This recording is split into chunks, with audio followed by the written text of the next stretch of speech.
celebrating everything that makes Central Illinois amazing. This is Living Well.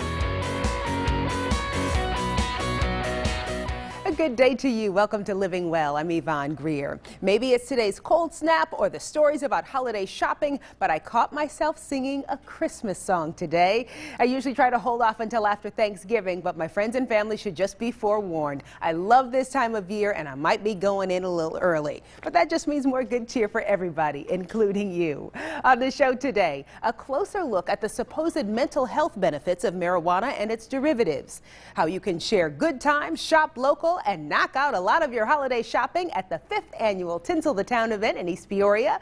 And Chef Mark's got a new recipe for us, pork ribeye steaks. Can't wait. It's all on the way. So let's get at it with a look at the day's medical headlines. Children with no siblings may be at a higher risk for a common health condition. Mandy Gaither has more in today's Health Minute. More than 13 million children and adolescents in the United States struggle with obesity, and a new study published in the Journal of Nutrition, Education, and Behavior suggests children without siblings may be more likely to be obese. The study researched and compared 27 only children and 41 children with siblings. It determined children without a brother or sister had less healthy eating behaviors. Mothers who participated in the study completed questionnaires and a child dietary log.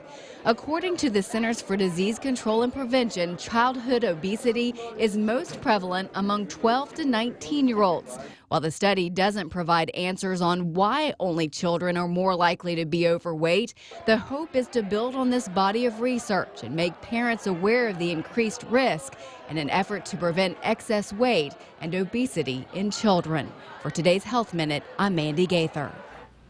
The CDC says Hispanics are most likely to be obese, followed closely by non-Hispanic African Americans. People who smoke tobacco may be at a higher risk of developing depression and schizophrenia. A team of researchers from the University of Bristol in the UK say their findings are part of growing evidence that smoking can negatively impact mental health. The researchers used genetic data to examine cause and effect relationships with smoking. The team recommends that psychiatric hospitals be made smoke-free to avoid detrimental effects on mental health. And a startling report says the second youngest generation may not be able to expect a long, healthy lifespan. It comes in the Blue Cross Blue Shield published report from Moody Analytics. Millennials are said to have declining health rates and increasing health care costs over the next 10 years. In fact, the report predicts that millennials will have a minimum of a 40% increased mortality rate. The report claims millennials are more likely to die from accidental overdose, suicide, and homicide. Many of these issues are being linked to rising behavioral health problems in society, including depression, anxiety, and ADHD.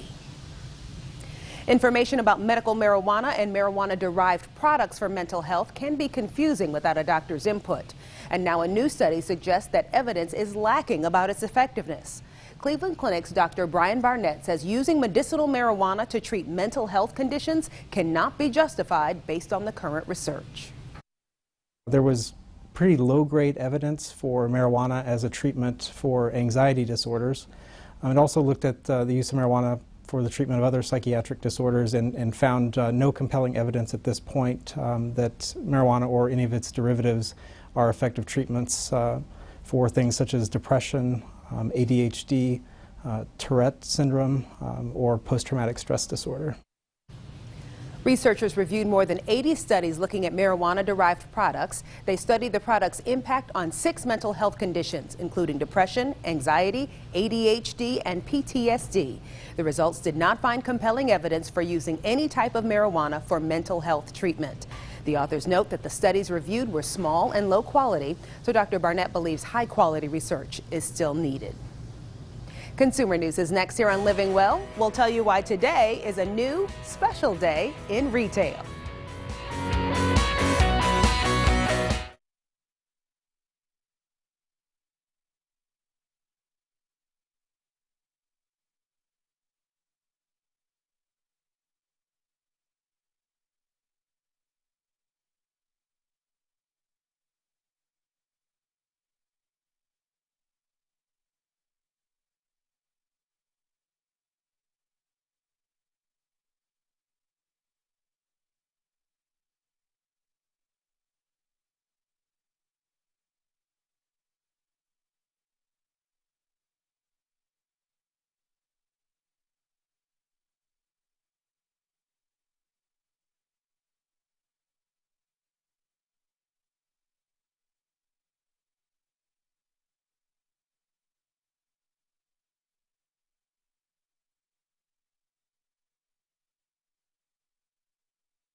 You're watching Living Well on WMBD.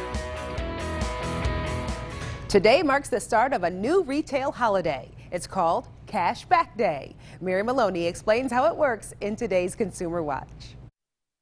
The holiday shopping calendar is getting busier. Add Cashback Day into the mix. For 24 hours starting Thursday, November 7th, hundreds of retailers are offering up to 20% cash back on purchases. That includes online giants like Amazon, Expedia, and Overstock.com, and stores like Home Depot, Macy's, and Bass Pro Shops. The event was created by the online coupon site Retail Me Not. It is touted as a way to get your holiday shopping done sooner and get a nice payout before the last-minute shopping rush. Here's how it works. You create an account on Retail Me Not, shop from the list of retailers, and then your cash back is paid 45 days later via PayPal or Venmo. This event aims to rival Black Friday, Small Business Saturday, and Cyber Monday. Retailers taking part are hoping this new shopping holiday will attract shoppers early in the season and motivate them to come back and buy again later. Retail Me Not says Cashback Day will be celebrated the first Thursday of November moving forward. For Consumer Watch, I'm Mary Maloney. The U.S. Postal Service says it's already time to think about sending your holiday packages, so it's releasing ship-by dates for this year. Some ground shipping deadlines for overseas military destinations have already passed. The deadline for first-class mail packages is December 20th, for regular mail to arrive by Christmas. Priority mail's deadline is December 21st, and for you procrastinators, the Priority Mail Express is December 23rd, but that's going to cost you a pretty penny. Check the USPS.gov for a full list of domestic and international holiday shipping deadlines. Lots of men take the old "Diamonds Are a Girl's Best Friend" song to heart during the holidays. While their intentions are good, many admit they don't know much about buying jewelry. Money expert Stacey Johnson is here to help, so here are his tips for men to avoid jewelry shopping mistakes. Don't buy with your ears, meaning don't listen to what the clerk on the other side of the counter is telling you that you need. Go with your eyes. You know what you like, you know what looks good, you know what she's going to like or he's going to like, depending on who you're buying for, and then go with that. Go with your gut. When it comes to buying jewelry, many men, including yours truly, feel like a fish out of water. Expensive, dangerous water. So let's learn some common mistakes jewelry buying men often make. Number one, not having a budget. Always know what you have to spend. Mistake number two, assuming that you need a big budget to get something nice. There is something beautiful for every budget. If you're honest with your salesperson and say, this is what my budget is, I want to stay within that, and this is what my wife, girlfriend, fiance likes, they can find you something spectacular. And that brings us to mistake number three, not knowing what your special someone likes. How do you know? You look at what they own, you listen to their reactions to things they see. Better yet, ask their friends. Then take one shopping with you. Which dovetails with our final masculine mistake, freaking out. I get it, it's not Home Depot, but a trustworthy salesperson can definitely help. I usually tell them to just relax, tell me exactly what they're looking for, and if they're not sure, then I'm going to help them narrow that down. It's actually very easy. Bottom line, whenever you're doing something where you're out of your depth, it's easy to make mistakes, but it's just as easy to learn to avoid them. I can help with some more information and links. Go to moneytalksnews.com and just do a search for jewelry. For Money Talks News, I'm Stacey Johnson. My husband's been pretty good about jewelry shopping. I feel lucky in that department. Up next, ready, set, shop. Good times and good deals are coming your way as we get ready to tinsel the town.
You're watching Living Well on WMBD. Your holiday shopping plans are about to get easier because it's time to tinsel the town. It's the annual event that's become a virtual one-stop shopping destination for good finds and good times. Event creator and So Chic boutique owner Sarah Shea is here to tell us what's in store for this year. Welcome back. Thank you. So the event's coming up on November 14th. 5th year, that's got to make you awfully proud. It is. I was just reflecting with someone the other day of when we first started, and we were just 28 little booths, you know, in a little half of the Paradise Ballroom, and now we take over every square inch of that property and have 80 booths worth of local businesses and makers, and it's just amazing to see how it's grown in those 5 years. Wow. So walk me through it. Let's say I've not been before and I'd like to grab my girlfriends and come on out. What can I expect when I pull in? Yes, that's exactly what you want to do, is grab your girlfriends, because this is totally meant to be a fun night out while shopping local, crossing some things off your Christmas list for other people, for yourself, you know, a little bit of everybody. All tickets include a tinsel tonic, which is our signature cocktail, so that kind of enhances the fun shopping vibe. There's a fun photo booth that people do every year to kind of have those memories of the group of friends they came with, and then 80 booths worth of local makers and businesses selling holiday things, things that they've made, products, boutiques, things like that, a little bit of everything for everybody. Wow. Any special features coming from your vendors this year? So Beauty of a Sight is this great store over in Delavan, and they have come on board as one of our sponsors, and so she has this tiny little shop in Delavan that, you know, if you don't have a reason to make it to Delavan, you maybe wouldn't have gotten to see how great her shop is. She literally comes and takes over 40 feet of a whole pop-up of her holiday clothing and gifts and all of that, so it's really fun because you find little gems of stores that maybe you wouldn't have had a reason or an opportunity to explore, and now they're all there in one place for you. Yeah, so is this holiday themed, or can you get things across a wide variety of genres? Wide variety, yeah, and for anybody on your list, we have some booths that focus on kids. We have, this year we're really thrilled to bring in some men's gifts. We've kind of always been lacking that because men can be really hard to buy for. And so we have some really great booths for men's stuff, but then of course stocking stuffers, things for teachers. So it kind of runs the gamut, which is really nice. Got it. Now let's say I'm a vendor and I'm watching this conversation and thinking, wow, I wish I could have gotten in on that. Is it too late? It is too late because we have been sold out, but it's not too late to get on board, you know, thinking about next year. And then we produce other pop-up events throughout the year in our stores, and then we are launching a spring version of Tinsel the Town this upcoming year called Spring Shop Hop, so it's not too late for them to be able to join for those. But if they're a vendor and they're curious, I encourage them to come and see it from a shopper's point of view, because it makes them even better once they do become a vendor. Outstanding. You always have so much going on. Let's let folks know how they can come out and tinsel the town. Tinsel the Town happens Thursday, November 14th from 5 to 9 p.m. at the Paradise Hotel Casino in East Peoria. You can get your tickets at the website there, tinselthetown.com. They're just $10 a piece. Great opportunity to come out and share the day and get some great finds with your girlfriend. Sarah, thank you so much. Thank you. Coming up, ribs for dinner, rib steak for dinner. I'll join Chef Mark in the Living Well kitchen, and later,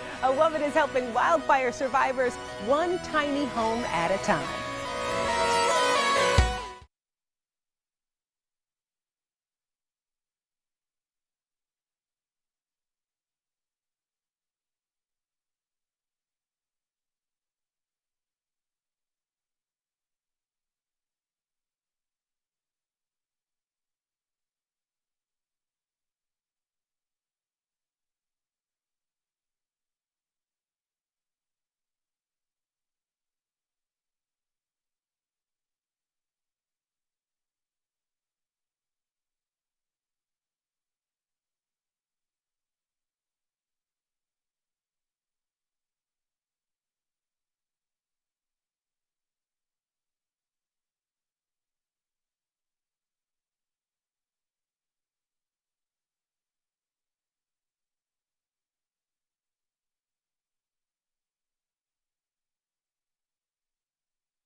You're watching Living Well on WMBD.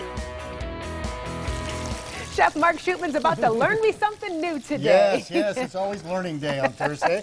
I've never heard of pork ribeye steak. Ribeye, yeah, when you think about the animal, it still has a ribeye just like a beef would, you know, a cow. So this is actually the ribeye. They're more and more popular because they stay a little more tender, even though when you cook them up to temp, they got a little more fat and fiber in them, so they really cook up nice. And what I've done with these, you can grill them, you can saute them, you can roast them in the oven. I've taken these and I've sauteed them in just a little bit of olive oil and butter, and you can see it. They look just like a ribeye steak, but just in a smaller and pinker scale. Same cut, different animal. Same cut, different animals. We're going to take those, we sauteed those, a little bit of olive oil and butter. We're going to set those aside and make this one pan sauce. Now today, if you didn't know, is National Men Cook Dinner Day. Yes. Yeah, so I think, guys, if you're out there and you're listening, this is a one skillet dish you can do. So we're going to take the same skillet with the butter and the olive oil in it. To that, we're going to add a tablespoon of shallots.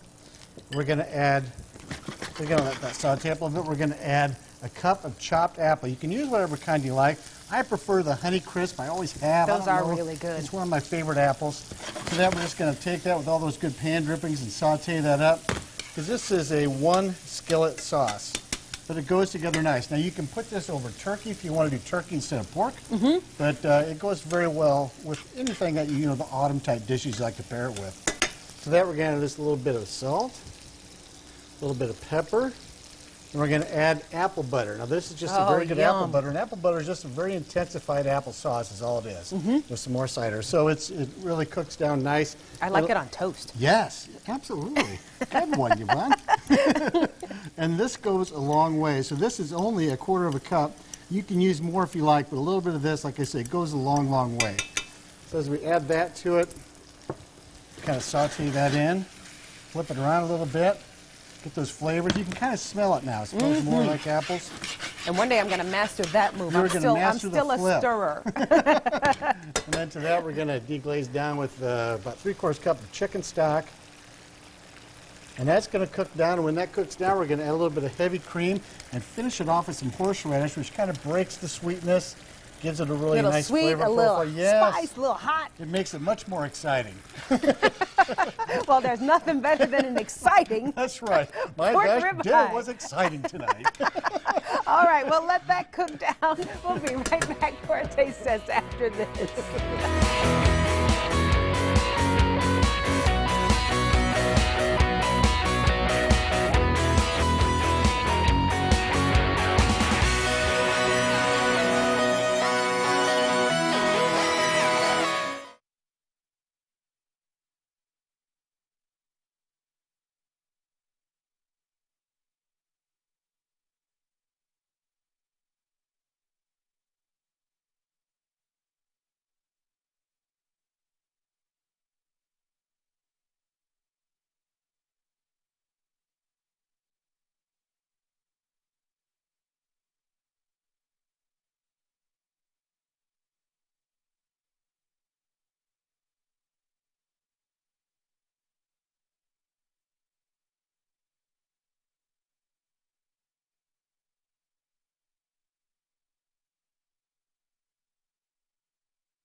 You're watching Living Well on WMBD.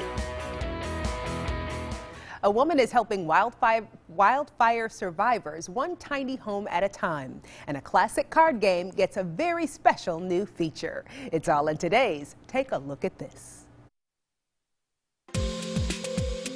Tiny homes are a hot real estate trend for prospective homeowners looking to simplify.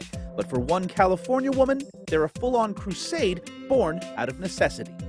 I give them to the fire survivors, and it's just me and a bunch of volunteers that build them. Alyssa Nolan is building tiny homes for survivors of devastating wildfires. With the help of volunteers, Nolan constructs and donates the tiny 200-square-foot dwellings. It's a personal cause for Nolan. She lost everything in 2008's Butte Lightning Complex fire. Her group plans to provide homes for survivors of the Camp and Kincaid fires. Hundreds of people are already on the waiting list. Middle schoolers in Idaho got their hands on a new version of Uno printed in Braille.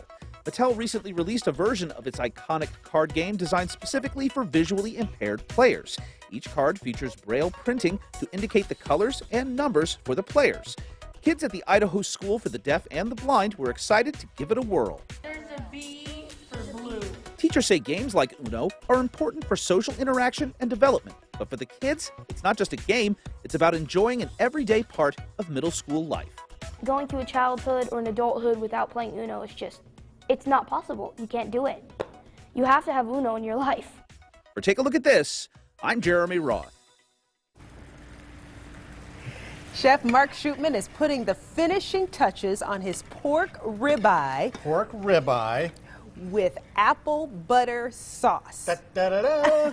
With horseradish. I tell you, boy, that cleans you up, doesn't it? Cleans out the sinuses for those sure. Pork chops were great for my asthma. You were so funny. And this sauce is very, very nice. And like I say, you can use that if you want on turkey.